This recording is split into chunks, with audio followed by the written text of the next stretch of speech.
साथियों नमस्कार।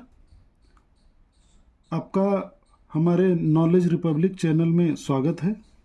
आज हम बात करने वाले हैं भारतीय उपमहाद्वीप में विकास और प्रागैतिहासिक संस्कृति। इसके अंतर्गत हम लोग 100 जो महत्वपूर्ण फैक्ट्स है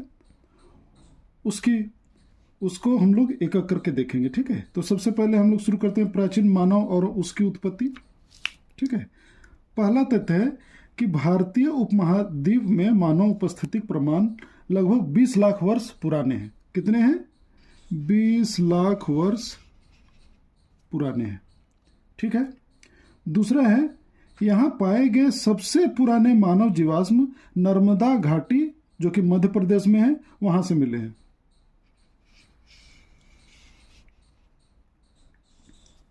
तीसरा तथ्य है प्राचीन जो मानव समुदायों का संबंध होमो इरेक्टस और होमो सेपियंस से रहा है। जो भारत में प्राचीन मानव समुदाय के संबंध इन्हीं दो जो मानव समुदाय से रहा है, होमो इरेक्टस और होमो सेपियंस। उसके बाद है दक्षिण एशिया में प्राचीन मानवों की आवर्जन मतलब आने की लहरें अफ्रीका से आई हैं।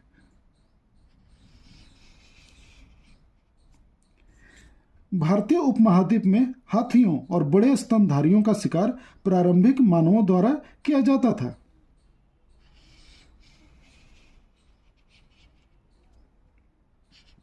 अब आते हैं पाषाण युग यानी स्टोन एज के बारे में जो महत्वपूर्ण फैक्ट्स है। ठीक है, इसमें है छठा, भारतीय उपमहाद्वीप का प्राचीनतम पाषाण युग यानी ओल्ड स्टोन एज लगभग 20 लाख से 12,000 ईसा पूर्व तक फैला था।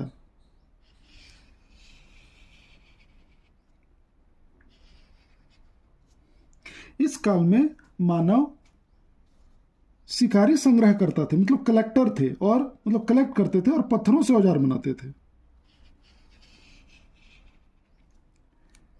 भीमबेटका की गुफाएं मध्य प्रदेश इस काल के महत्वपूर्ण पुरास्थल है। ये जो मध्य प्रदेश में है भोपाल के पास, यहां से भीमबेटका की गुफाओं में उसके पुरास्थल है जहां पे आदिमानव पाषाण काल में रहते थे।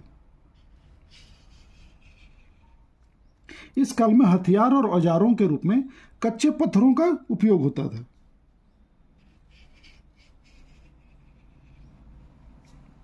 प्रारंभिक मानव समूह नदी किनारे, जंगलों और गुफाओं में रहते थे।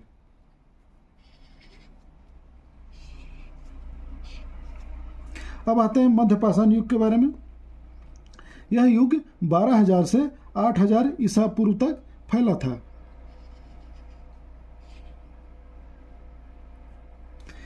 इस काल में छोटे छोटे पत्थर के औजार विकसित हुए। छोटे छोटे पत्थरों के औजार को क्या कहते थे? माइक्रोलिथ्स।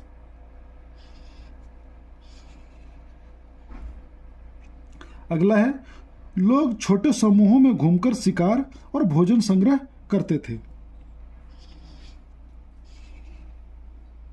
पहली बार पालतू जानवरों का पालन पोषण शुरू हुआ यानी मध्यपाषाण युग में ही।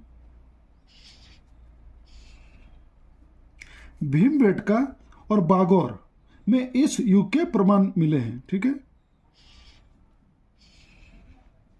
अब आते हैं नवपाषाण युग यानी नियोलिथिक एज के बारे में। यह काल 8,000 से 2,000 ईसा पूर्व तक माना जाता है।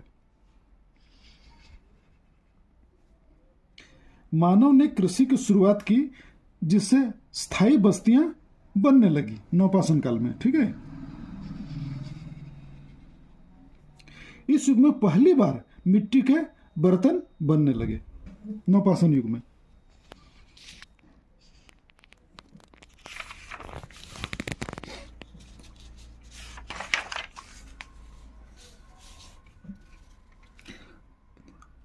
प्रमुख नवपाषाण स्थल मेहरगढ़ जो कि पाकिस्तान में है, बुर्ज होम कश्मीर में है, कोल्डी हवा उत्तर प्रदेश में है। ठीक है, नवपाषाण जो स्थल हैं प्रमुख उनके ये नाम हैं, इनको भी ध्यान में रख लेंगे। इस काल में कुत्तों और गायों को सबसे पहले पालतू बनाया गया। 2 जानवर कुत्ते और गाय आज भी हमारे सबसे जो क्लोज जो जानवर हैं उनमें से ये हैं।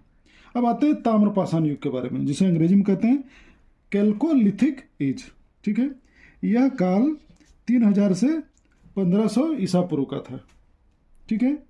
मानव ने तांबे और पत्थर के उपकरणों का उपयोग शुरू किया। प्रमुख स्थल आहड़, कायथा, मालवा, झुंझुनू आदि हैं, ठीक है। इस युग में कृषि और व्यापार का विकास हुआ, मतलब ताम्रपाषाण युग में कृषि और व्यापार का विकास हुआ। ताम्रपाषाण युग में ही बस्तीकरण की प्रवृत्तियां बढ़ने लगी और समाज अधिक संगठित हुआ, मतलब ग्रुप में रहने लगे एक जगह। अब आते हैं सिंधु घाटी सभ्यता के प्रमुख थे, ठीक है। यह भारत की प्राचीनतम शहरी सभ्यता थी जो 3300 से 1300 ईसा पूर्व मानी जाती है। अलग अलग विद्वानों के अनुसार अलग अलग डेट है, पर मोटा मोटी 3300 से 1300 ईसा पूर्व, ठीक है। इस सभ्यता के प्रमुख स्थल हैं हड़प्पा, मोहनजोदड़ो, लोथल और कालीबंगन। ये प्रमुख स्थल हैं। जो सिंधु घाटी सभ्यता थी, यहाँ सुसंगठित नगर नियोजन और जल निकासी की व्यवस्था थी। लोगों का मुख्य व्यवसाय सिंधु घाटी में कृषि, व्यापार, कुम्हारी मतलब चाक पे जो बर्तन बनाते हैं, और वस्त्र उत्पादन था। ये सब जो प्रमाण मिले हैं उसके आधार पे ये बातें साफ हैं। इस काल में लिपि का विकास हुआ था जिसे अब तक पूरी तरह नहीं पढ़ा जा सका है। बहुत सारे जो सील में बनी मिली हैं, लेकिन वो इस जो फोटो जैसा है तो सांकेतिक है, लेकिन अभी तक उसको पूरा तरह से पढ़ा नहीं जा चुका है। अब आते हैं वैदिक काल और धातु युग के बारे में, ठीक है। आर्यों का आगमन लगभग 1500 ईसा पूर्व में हुआ, ठीक है। वेदों में आर्यों की सामाजिक, धार्मिक और राजनीतिक व्यवस्था का वर्णन है। लौह युग में कृषि और हथियार निर्माण में वृद्धि हुई, ठीक है। लौह युग में ऑब्वियसली है कि जब लोहे के हथियार बनेंगे तो उसे क्या बोलते हैं, निर्माण में होगा, हल बनेंगे, जमीन को खोदने में सुविधा होगी, तो इस तरह से हथियार भी बनेंगे और कृषि में भी बढ़ोतरी होगी। इस युग में ग्राम आधारित शासन प्रणाली शुरू हुई, जो गांव की व्यवस्था हुई और शासन प्रणाली ग्रामीण थी। हड़प्पा तो नगरीय थी, लेकिन ये ग्रामीण ही थी। वैदिक ग्रंथों में ऋग्वेद सबसे पुराना माना जाता है। ये आपको भी पता है कि ऋग्वेद जो है सबसे प्राचीन ग्रंथ माना जाता है वैदिक ग्रंथों में। अब आते हैं बौद्ध और जैन परंपरा, ठीक है। तो महात्मा बुद्ध का जन्म 563 ईसा पूर्व में लुम्बिनी में हुआ था। वर्तमान में लुम्बिनी कहाँ है? नेपाल में है, ठीक है। महावीर स्वामी जो जैन धर्म के सबसे प्रमुख तीर्थंकर थे, महावीर स्वामी का जन्म 540 ईसा पूर्व में कुंडग्राम में हुआ था, ठीक है।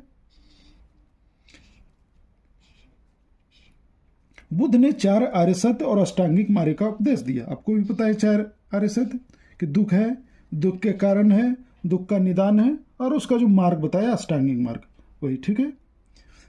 जैन धर्म के अनुसार अहिंसा सर्वोच्च धर्म है, ठीक है। अहिंसा परमो धर्म, ठीक है, ऐसा कहते हैं। बौद्ध धर्म का प्रसार श्रीलंका, चीन, जापान, तिब्बत तक हुआ, ठीक है। ये प्राचीन काल की बात कर रहे हैं। और भी कई देशों में बौद्ध धर्म का प्रसार हुआ, लेकिन तुलनात्मक रूप से जैन धर्म का प्रसार भारत से बाहर नहीं हो सका, ठीक है। अब हम आते हैं प्राचीन साम्राज्य और समाज के बारे में, ठीक है। मौर्य साम्राज्य की स्थापना किसने की? चंद्रगुप्त मौर्य ने, ठीक है। सम्राट अशोक ने बौद्ध धर्म को संरक्षण दिया, ये बात आपको मालूम है। देवनाम पियदसी भी कहा गया है अशोक को, इसीलिए गुप्त काल को भारत का स्वर्ण युग कहा जाता है, ठीक है, गोल्डन एज था। दक्षिण भारत में चोल, चेर और पांड्य राजवंश प्रभावित है। चोल, चेर और पांड्य। अजात शत्रु और बिंबिसार मगध के प्रमुख शासक थे, ठीक है। अब आते हैं भारतीय उपमहाद्वीप की सांस्कृतिक उपलब्धियां। प्राचीन भारत ने गणित, खगोल विज्ञान, चिकित्सा और दर्शन में योगदान दिया। आगे देखेंगे किस तरह से ये योगदान दिया। आर्यभट्ट ने शून्य की खोज की, जीरो की खोज भारत में हुई दोस्तों। चरक और सुश्रुत ने आयुर्वेद को विकसित किया। जो आयुर्वेदा सिस्टम आज है वो सारा भारत से ही विकसित हुआ है और पूरी दुनिया में फैला है। प्राचीन भारत में नालंदा और तक्षशिला जैसी विश्वविद्यालय शिक्षण संस्थाएं थी। भारत में बहुत प्राचीन काल में ही यूनिवर्सिटी थी दोस्तों, और उसमें से नालंदा और तक्षशिला प्रमुख थी। यहाँ विदेशों से भी पढ़ाई करने के लिए लोग आते थे। हड़प्पा संस्कृति में वस्त्र उत्पादन और व्यापार उन्नत था। ठीक है, ये भी फैक्ट जान लीजिए कि कपड़े का व्यापार होता था भारत से दूसरे देशों में। ठीक है, भारत में लिपियों और भाषाओं का विकास। ठीक है, भारत में सबसे प्राचीन लिपि ब्राह्मी लिपि है। ठीक है, जिसका उपयोग सम्राट अशोक के शिलालेखों में हुआ। हम भाषा की नहीं बात कर रहे, लिपि की बात कर रहे हैं दोस्तों। तो ध्यान रखेंगे, भाषा अलग चीज है, लिपि अलग चीज है। लिपि जिसमें लिखते हैं तो सबसे प्राचीन ब्राह्मी लिपि थी। दूसरी महत्वपूर्ण लिपि खरोष्टी लिपि थी, जो मुख्य रूप से उत्तर पश्चिम भारत और गांधार क्षेत्र में प्रचलित थी। ठीक है, खरोष्टी लिपि जो मुख्य रूप से उत्तर पश्चिम भारत और गांधार। संस्कृत भाषा का सबसे पुराना प्रमाण वेदों में मिलता है, आपको भी मालूम है। भारत की प्रमुख द्रविड़ जो भाषाएं थी तमिल, तेलुगु, कन्नड़ और मलयालम है, जिनकी जड़ें 5000 साल पुरानी है। तो ये भी प्राचीन भाषाएं हैं। तमिल इसमें से सबसे ज़्यादा प्राचीन भाषा है। ठीक है, पाली और प्राकृत भाषा का उपयोग बौद्ध और जैन ग्रंथों में हुआ। ठीक है, बौद्ध और जैन ग्रंथों में पाली और प्राकृत भाषा का इस्तेमाल हुआ। भारत में धर्म और दर्शन का विकास, अब इस पे आते हैं। उपनिषदों में आत्मा, ब्रह्मा, मोक्ष पर गहन चर्चा की गई है। उपनिषदों में क्या है? आत्मा, ब्रह्म और मोक्ष पर गहन चर्चा की गई है। जैन धर्म के 24वें तीर्थंकर महावीर स्वामी थे, यानी इसके पहले 23 और तीर्थंकर हुए दोस्तों, जिसमें से कि पारसनाथ 23वें थे और ऋषभ नाथ जी तो पहले थे। बौद्ध धर्म के हीनयान, महायान और वज्रयान के तीन प्रमुख संप्रदाय बने। ठीक है, बौद्ध धर्म के 3 संप्रदाय, हीनयान, महायान और वज्रयान। हीनयान को थेरवाद भी कहते हैं। ठीक है, ये भी याद रखेंगे। भागवत धर्म और भक्ति आंदोलन का प्रभाव गुप्त काल में बढ़ा। भागवत धर्म जो विष्णु से संबंधित है, इसका प्रभाव कब बढ़ा? गुप्त काल में। ठीक है, और भक्ति आंदोलन का भी। शंकराचार्य ने अद्वैत वेदांत की स्थापना की। ठीक है, अब आते हैं प्राचीन भारत के वैज्ञानिक और तकनीकी योगदान। आर्यभट्ट ने आर्यभट्टीय ग्रंथ लिखा। कौन सा ग्रंथ? आर्यभट्टीय।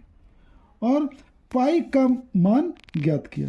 पाई जानते हैं आप लोग, जो 33/7 होता है, तो उसका मान आर्यभट्ट ने निकाला था प्राचीन काल में। ठीक है, ये बड़ी खोज थी। ब्रह्मगुप्त ने शून्य और ऋणात्मक संख्याओं की व्याख्या की। ठीक है, जीरो का भी और निगेटिव जो नंबर्स है -1, 2, 3, उसकी व्याख्या की। ठीक है, नागार्जुन ने रसायन विज्ञान में धातु परिवर्तन पर कार्य किया। ठीक है, कि कैसे केमिकल रिएक्शन से चीजें बदल सकती है। प्राचीन भारतीयों ने सौरमंडल और ग्रहों की गति का अध्ययन किया। सौरमंडल का भी और ग्रहों की गति का भी। चरक और सुश्रुत ने चिकित्सा विज्ञान में सर्जरी और आयुर्वेद का विकास किया।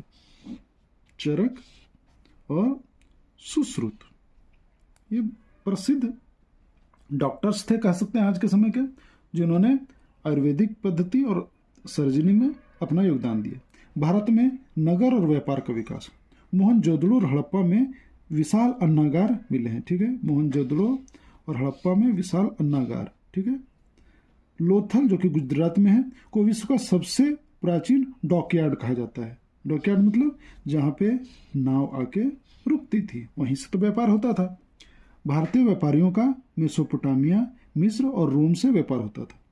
तो भारतीयों का व्यापार दोस्तों प्राचीन काल से ही विदेशों से होता रहा है, मतलब नाव से, मतलब पानी मार्ग से। कहाँ से? मेसोपोटामिया, मिस्र और रोम से। प्राचीन भारत में रेशम, मसाले और हाथी दांत और मोती का निर्यात होता था। इस चीज़ों में हम आगे थे। रेशम, मसाले, हाथी दांत और मोती। कुषाण और सातवाहन काल में सिक्कों का प्रचलन बढ़ा। कुषाण काल और सातवाहन काल में प्राचीन भारत का कला और स्थापत्य की बात करते हैं दोस्तों। अजंता और एलोरा की गुफाएं बौद्ध कला की उत्कृष्ट कृतियां हैं। अजंता और एलोरा जो कि महाराष्ट्र में है, ये बौद्ध कला की उत्कृष्ट कृतियां हैं। हड़प्पा सभ्यता में नृत्यांगना की कांस्य मूर्ति मिली है, ठीक है, एक नृत्य करती हुई महिला का मिला है मूर्ति। सांची के स्तूप का निर्माण सम्राट अशोक ने करवाया। सांची का स्तूप जो कि मध्य प्रदेश में है और विदिशा जो शहर है उससे करीब 10 किलोमीटर दूरी पर है। गुप्त काल में मंदिर निर्माण की परंपरा विकसित हुई, जैसे दशावतार मंदिर जो कि देवगढ़ में है, ठीक है। तो मंदिर निर्माण की परंपरा विकसित हुई और दशावतार मंदिर इसका उदाहरण है, ठीक है, जो कि देवगढ़ में। बौद्ध विहारों और विश्वविद्यालयों का निर्माण नालंदा और विक्रमशिला में हुआ, ठीक है। बौद्ध विहार जिसे कि बुद्धिस्ट मोनेस्ट्री भी कहते हैं, और ये नालंदा और विक्रमशिला में इसका विकास हुआ। अब प्राचीन भारतीय प्रशासन और कानून की बात करते हैं। मौर्य प्रशासन केंद्रीकृत शासन प्रणाली थी। केंद्रीकृत मतलब सेंट्रल जो एडमिनिस्ट्रेशन था, मतलब वहीं से कंट्रोल होता था, ठीक है। अशोक ने धम्म नीति चलाई जिससे सामाजिक सद्भाव बढ़ा, ठीक है। उन्होंने कलिंग युद्ध के बाद क्या किया, युद्ध की नीति त्याग दी और धम्म नीति अपनाई, ठीक है। मनुस्मृति भारत का सबसे पुराना धार्मिक और सामाजिक कानून ग्रंथ है, ठीक है। ये कानून का ग्रंथ है। बहुत लोग इसे पसंद नहीं भी करते हैं क्योंकि मतलब कि क्या बोलते हैं, वर्ण के आधार पे भेदभाव की भी बात है, स्त्रियों के साथ भी भेदभाव की बात है, उस आधार पे इसकी लोग आलोचना भी करते हैं। लेकिन एक कानून की किताब है, तो ये एक कानून की किताब है जिससे भारत में कानून व्यवस्था को विकसित करने में मदद भी मिली। चोल प्रशासन स्थानीय स्वशासन प्रणाली के लिए प्रसिद्ध था। जो चोल प्रशासन था वो स्थानीय स्वशासन यानी लोकल एडमिनिस्ट्रेशन पे आधारित था, ठीक है। प्राचीन भारत में ग्राम सभा और नगर सभा की अवधारणा थी। ग्राम सभा और नगर सभा।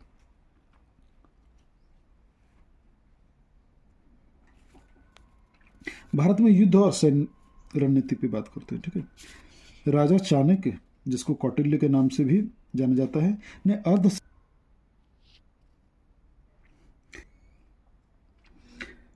राजा चाणक्य कौटिल्य ने अर्थशास्त्र में सैन्य और कूटनीति का वर्णन किया, ठीक है। चाणक्य मौर्य सेना एक विशाल संगठित सैन्य बल थी जिसमें हाथी, घुड़सवार और पैदल सैनिक होते थे, ठीक है।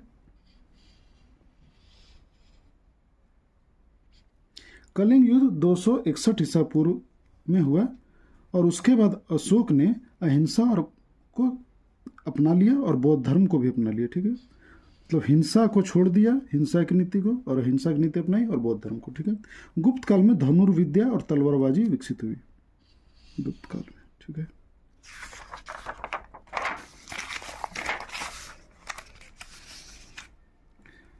हर्षवर्धन ने पल्लवों और चालुक्यों के साथ युद्ध किया। हर्षवर्धन ने किसके साथ? पल्लवों और चालुक्यों के साथ युद्ध किया, ठीक है। मध्यकालीन भारत के प्रारंभिक संकेत, ठीक है। 7वीं शताब्दी में हर्षवर्धन ने उत्तर भारत को संगठित किया, ठीक है। कब? 7वीं शताब्दी में हर्षवर्धन ने उत्तर भारत को संगठित किया। चोल और पल्लव वंशों ने दक्षिण भारत में शक्तिशाली नौसेना बनाई। कौन? चोल और पल्लव ने दक्षिण भारत में शक्तिशाली नौसेना बनाई। भारतीय उपमहाद्वीप में अरबों का पहला आक्रमण 711 ईस्वी में मोहम्मद बिन कासिम ने किया, ठीक है। भारतीय उपमहाद्वीप में अरबों का पहला आक्रमण 711 ईस्वी में मोहम्मद कासिम के द्वारा किया गया, ठीक है। 8वीं शताब्दी में बौद्ध धर्म का प्रभाव कम हुआ और हिंदू धर्म पुनः प्रमुख बन गया, ठीक है। 8वीं शताब्दी में बौद्ध धर्म का प्रभाव कम हुआ और हिंदू धर्म है पुनः प्रमुख बना। साहित्य संस्कृत साहित्य का पुनरुद्धार हर्षवर्धन और चोलों के शासनकाल में हुआ, ठीक है। संस्कृत साहित्य का पुनरुद्धार कब हुआ? हर्षवर्धन और चोलों के शासनकाल में। भारत और विश्व के सांस्कृतिक संबंध पे कुछ बात करते हैं। भारतीय विचारधारा और धर्म चीन, जापान, कोरिया और दक्षिण पूर्व एशिया तक फैली। भारतीय विचारधारा और धर्म चीन, जापान, कोरिया और दक्षिण पूर्व एशिया तक फैली, ठीक है। तक्षशिला विश्वविद्यालय में चीन, ग्रीस और मध्य एशिया के छात्र पढ़ते थे, ठीक है। तक्षशिला जो विश्वविद्यालय थी प्राचीन भारत में, वहाँ चीन, ग्रीस यानी कि यूनान और मध्य एशिया के छात्र पढ़ते थे, यानी विदेशी लोग आते थे तभी से। प्राचीन भारत का अंतर्राष्ट्रीय व्यापार अरब और रोम से जुड़ा हुआ था, ठीक है। बौद्ध भिक्षु फाहियान जो चीन का था और वेनसांग वो भी चीन का था, ने भारत की यात्रा की, ठीक है। जो बौद्ध भिक्षु थे ज्ञान की खोज में बौद्ध धर्म की खास करके, वो भारत आए, फाहियान और वेनसांग। भारतीय धर्म और संस्कृति का प्रभाव कंबोडिया, वियतनाम और इंडोनेशिया में पड़ा। ये भारतीय संस्कृति से प्रभावित देश रहे हैं, कंबोडिया, वियतनाम और इंडोनेशिया। अब बात करते हैं प्राचीन भारत की सामाजिक व्यवस्था। भारतीय समाज 4 वर्णों में विभाजित था, ब्राह्मण, क्षत्रिय, वैश्य और शूद्र। आपको भी मालूम है आज भी इसका प्रभाव है, भले भारतीय संविधान में ऐसा नहीं है भेदभाव की बात, पर समाज में आज भी कई बार देखने को मिलता है। स्त्रियों को वेद पढ़ने का अधिकार था, लेकिन समय के साथ यह कम हुआ, ठीक है। धीरे धीरे भेदभाव बढ़ा, लेकिन ऋग्वेद में भेदभाव की बात नहीं थी। वैदिक काल में विवाह और पारिवारिक व्यवस्था संगठित सामाजिक संरचना का हिस्सा थी, ठीक है। वैदिक काल में विवाह और जो पारिवारिक व्यवस्था संगठित सामाजिक संरचना का हिस्सा थी। जाति व्यवस्था कठोर होती गई, जिससे सामाजिक गतिशीलता प्रभावित हुई, ठीक है। जाति व्यवस्था कठोर हो गई तो सभी वर्ण और जातियां अपने में सीमित रही, शादी विवाह सिर्फ अपनी जातियों और वर्णों तक सीमित हो गया, इसलिए सामाजिक गतिशीलता प्रभावित हुई। प्राचीन भारत में गुरुकुल शिक्षा प्रणाली विकसित हुई, जिसमें गुरु शिष्य परंपरा प्रमुख है। ये भी आपको मालूम है, गुरु शिष्य परंपरा और